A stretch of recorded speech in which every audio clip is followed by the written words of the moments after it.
I'm Alex Sharfin, and this is the Momentum Podcast, made for empire builders, game changers, trailblazers, shot takers, record breakers, world makers, and creators of all kinds. Those among us who can't turn it off and don't know why anyone would want to. We challenge complacency, destroy apathy, and we are obsessed with creating momentum so we can roll over bureaucracy and make our greatest contribution. Sure, we pay attention to their rules, but only so that we can bend them, break them, then rewrite them around our own will. We don't accept our destiny, we define it. We don't understand defeat because you only lose if you stop, and we don't know how. While the rest of the world strives for average and clings desperately to the status quo, we are the minority, the few, who are willing to hallucinate there could be a better future, and instead of just daydreaming of what could be, we endure the vulnerability and exposure it takes to make it real. We are the evolutionary hunters, clearly the most important people in the world,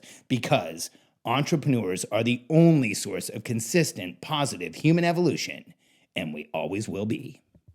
Allow for graceful exits. I had a crazy experience today that inspired this podcast when I went to look at some standing desks with Leanne earlier, and I'll share it with you in a minute. But first, I want to share what this podcast is about. Allow for graceful exits. What I want to talk about today is something that we don't really want to think about when we go out to build a team, but when we have to either let someone go or when someone chooses to leave our team, how should we handle it? And this is one of the most I want to acknowledge, I want to actually, let you know that I understand this is one of the most difficult things that happens for entrepreneurs. When we hire someone, here's what happens. It's like when a relationship starts. We hire someone, we create this future in our minds that here's what they're going to do for us and here's how much easier it's going to be, here's how it's going to feel, especially when you're just starting out hiring those first few people. You have this entirely new outcome you've created in your mind around what hiring this person is going to feel like, be like, what is going to create in your business.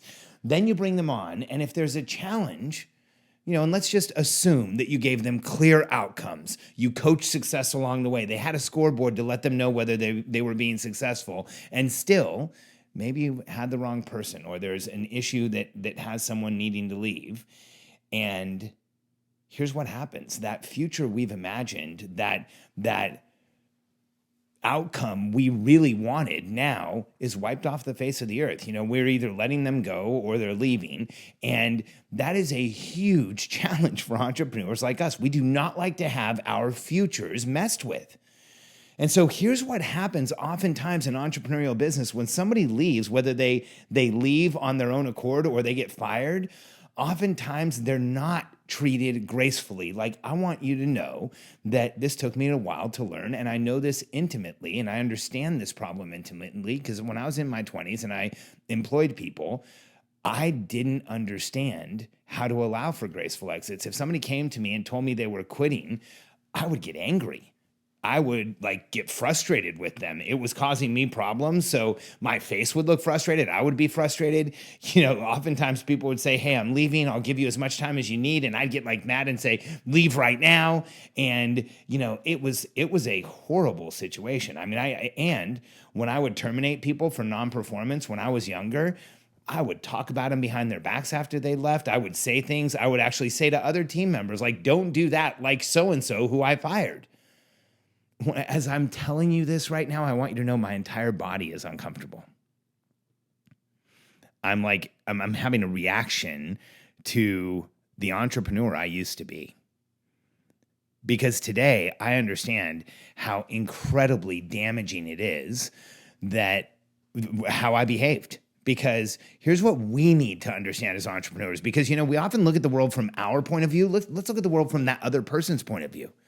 Changing your job is one of the most dramatic decisions that a person makes in their lives. It's one of the most important decisions they make in their lives. The decision to come to work with you or the decision to stop working with you is massive on the other side. And I can tell you, it probably wasn't made flippantly.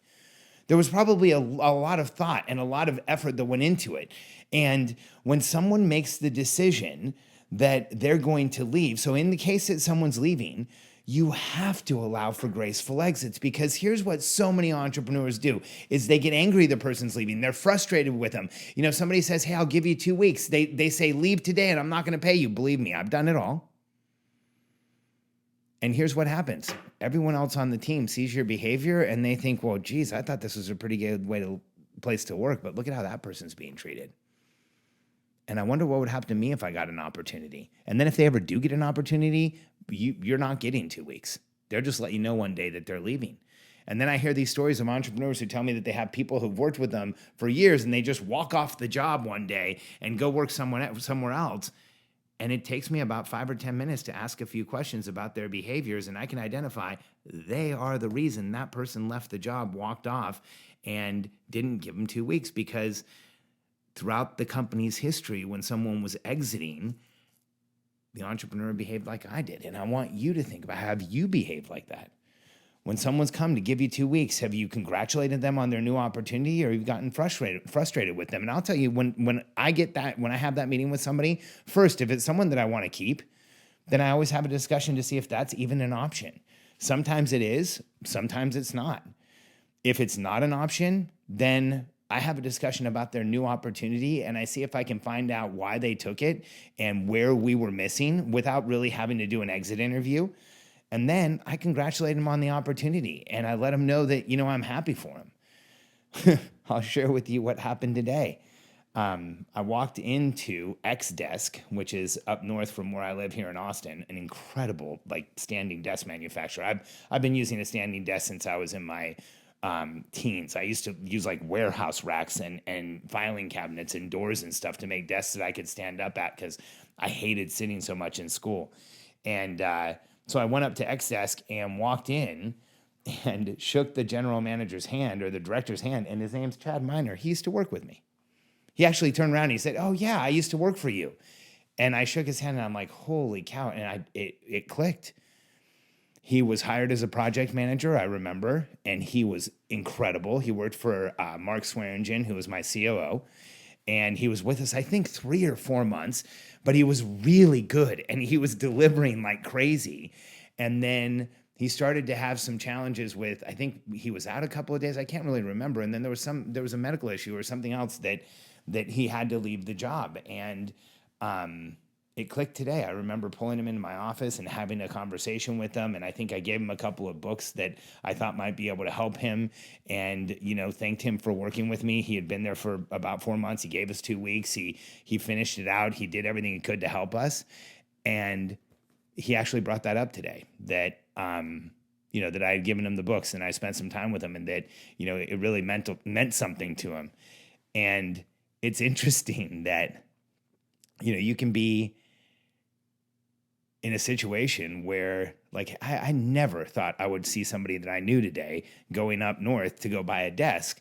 But the person who's the GM of the company that I know I'm going to get a desk from is someone who used to work with me. Can you imagine if I had gotten angry with him for leaving, or if I had not paid him the full 2 weeks, or if I'd done any of those things, what today would have been like?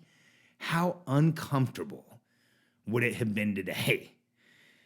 And here's the other place where you have to allow for graceful exits. It's not just when someone leaves. When you're firing someone, no matter what they did. I just want to put that out there. I want to start with, it doesn't matter what they did, because whenever I've talked to an entrepreneur that has terminated someone and then acted in a way that wasn't appropriate with their team, they always want to tell me, hey, but wait, here's what the person did. And I want to put it out there first. It doesn't matter. It doesn't matter. When you are terminating someone, you are making for them one of the biggest decisions in their life. It's one of the most foundational decisions in a person's life, is where to work. It's one of the most stressful. It's one of the most stress-provoking. In fact, on the RACE scale, which is a scale in psychology that assigns a point value to anything that happens in your life and how much stress it causes you, one of the highest is a change in jobs or careers. So whether someone's coming to you to quit or someone's getting terminated, they are going through one of the most stressful events in their life. You know that going in. It might be hard for you to terminate someone. It might be hard for you to be losing a team member, but it is not one of the most stressful events in your life. It might be causing you some stress. But for them, this is like top 5 in their life. And when you terminate someone, you have the responsibility to be transparent with your team and let them know what happened so that they know why someone's leaving the team. Otherwise, they'll panic. But then have one conversation with the team. Explain transparently what happened. Make sure you don't violate anything that you're not supposed to share. Any type of HIPAA violation or anything like that can get you in trouble, but you have every right to tell your team why you're terminating someone.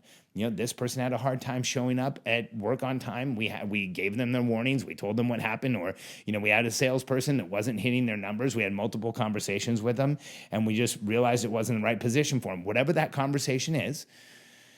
And then the way that I have the conversation with my team is I say, okay, and if any of you have any questions about what's happened, please let's talk about it now. I want this to be a transparent conversation. But when we conclude this conversation, we're going to honor the absent, and we're not going to talk about this person again. They don't work here anymore. They're not going to become a topic of gossip or a topic of conversation. And so let's answer any questions that need to be answered now, and then let's move on from this. And that is the exact discussion I have with my team. And it's never an easy thing to do to terminate someone. It's never easy to deal with somebody quitting. But as the CEO of your organization, everything you say is heard through a megaphone and seen through a microscope. So when either of these things happen, your team is watching you to see how you will react. And I think that is completely and totally lost on the vast majority of entrepreneurs. Like, we don't realize how closely things are being watched until much longer in our careers. It took me forever to understand cause and effect in my business. See, I didn't understand that when somebody said, hey, Alex, I'm quitting, I'll give you 2 weeks. And I said, screw off, get out of here. You're not getting another penny from me. That 6 months later, when somebody quit and said, hey, Alex, I'm quitting today. And I said, well, man, I really need you. Can you stay a couple of weeks? And they said, yeah, no, I can't. Sorry, this is too big an opportunity, and left. That I had brought that on myself.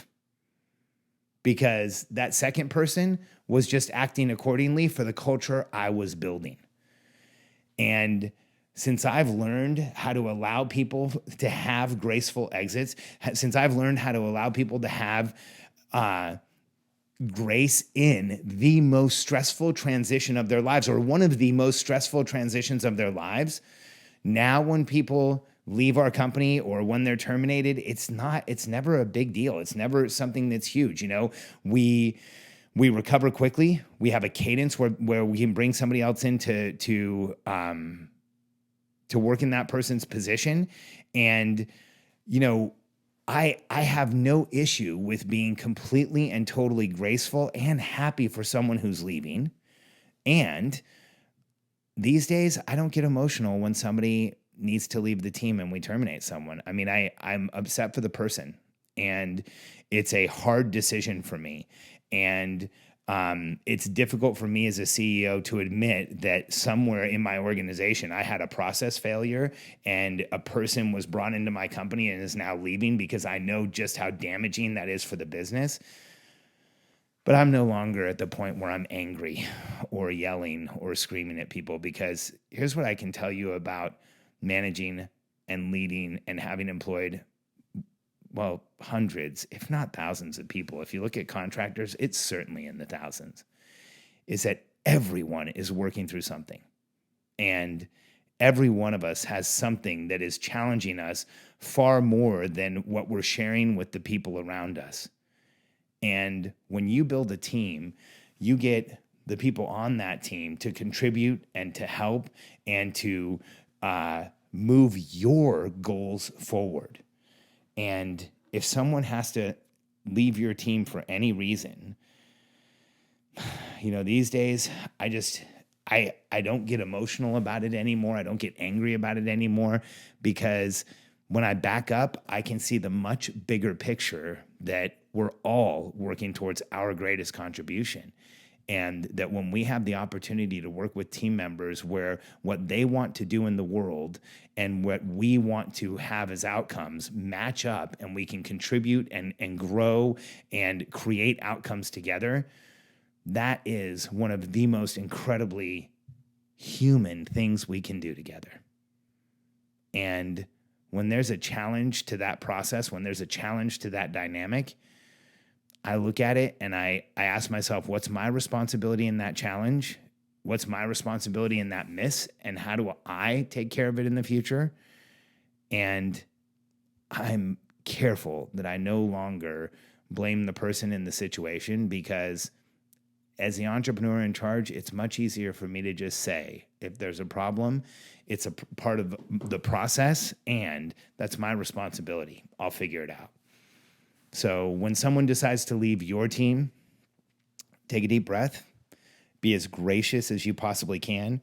If you decide you don't want the person around in the last 2 weeks, pay them their full 2 weeks and then thank them for being there. I've done that before. There's some times where somebody has given us notice, and for one of many reasons, I didn't want them in a position because they would have too much responsibility and I wanted the team to adjust, or we were in a place where we were going to assign new responsibilities and I didn't want them to have them only for less than 2 weeks.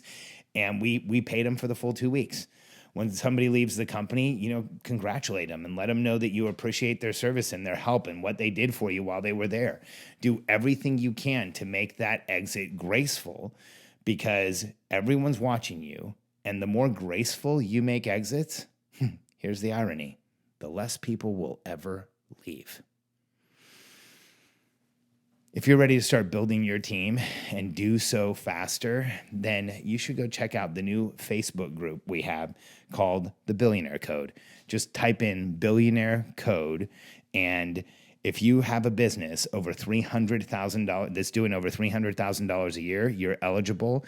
Go to Facebook, look up Billionaire Code, and join our group. It's small, it's exclusive. It's only for $300,000 plus business owners. And if you qualify, it's one of the best groups on Facebook if you're trying to grow and scale your business.